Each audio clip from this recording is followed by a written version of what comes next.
Healing basically हम तभी करते हैं जब कोई स्थूल शरीर में कोई हमें कुछ कष्ट अनुभूति होता है या कोई हमें बीमारी फील होता है।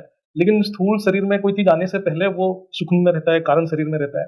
आकाशिक रिकॉर्ड जो है, उसको जो हमारे कारण शरीर से भी ऊपर की रिकॉर्ड है ये। मतलब हम उसको बहुत डीपली समझे तो कारण शरीर से भी अंदर के रिकॉर्ड मतलब एक वाइब्रेशन है। जो हमारे संकल्प है, हमारे कर्म है, वो वाइब्रेशन के फॉर्म में ही रहता है कारण शरीर में। और उसको जब स्थूल में प्रकट होता है वो चीज़, वो कर्म के रूप में प्रकट होता है। हम वाणी के रूप में प्रकट करते हैं संकल्प को भी, और वो कर्म के रूप में हमारे शरीर के द्वारा प्रकट होता है।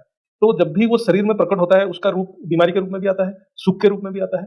तो वो संकल्प जो ट्रैवल करता है, हमारे जो कारण शरीर से, सूक्ष्म शरीर से होकर स्थूल शरीर तक जो ट्रैवल करता है, उसके लिए एक समय चाहिए। तो जब उसको हम बोलते हैं, जब स्थूल शरीर में जब प्रकट होता है, तो उसको हम प्रारब्ध बोलते हैं, क्योंकि वो कर्म के रूप में इस स्थूल शरीर में दिखाई देता है। तो उससे जो हीलिंग करना है, इसीलिए वो लोग क्या बोलते हैं, पास्ट लाइफ रिग्रेशन से वो उसको हीलिंग कर सकते हैं, वो बोलते हैं। लेकिन पास्ट लाइफ के द्वारा जब वो ऑलरेडी स्थूल शरीर में आ चुका है, हम उसको तभी हीलिंग कर पाएंगे जब वो ऑलरेडी आया नहीं है स्थूल शरीर में। एक बार स्थूल शरीर में आया है तो उसको हम भोग करना ही पड़ता है। तो इधर मेडिसिन से ट्रीट करना पड़ेगा या कोई भी चीज में ट्रीट करना पड़ेगा, लेकिन उसका इफेक्ट को कम करने के लिए, जो स्थूल शरीर में कोई बीमारी आ गया, इफेक्ट को कम करने के लिए हमें उसको सूक्ष्म या कारण से हील करना पड़ेगा।